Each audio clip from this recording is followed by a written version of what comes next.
Christian Varisco, broker nautico e formatore marittimo di Chioggia, è stato chiamato unico chioggiotto ma anche unico veneto a far parte del Tribunale Arbitrale Internazionale della Nautica, una nomina che per il nostro concittadino è motivo di grande orgoglio e soddisfazione essere stato scelto dal presidente del Tribunale Arbitrale Alfonso Miglione, avvocato.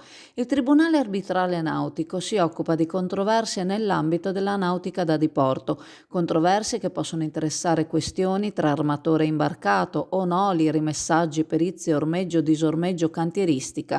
Varisco è stato nominato quale perito veneto in una rosa di una ventina di professionisti provenienti da tutte le regioni italiane. Vede così riconosciuta la sua professionalità che si è specializzata in anni di studi. Il tribunale è già attivo e intanto sono iniziati i corsi formativi e le attività lavorative.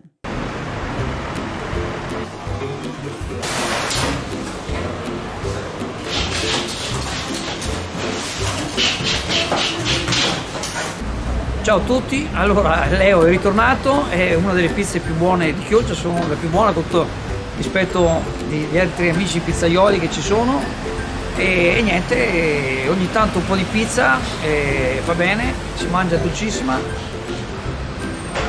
si scioglie in bocca.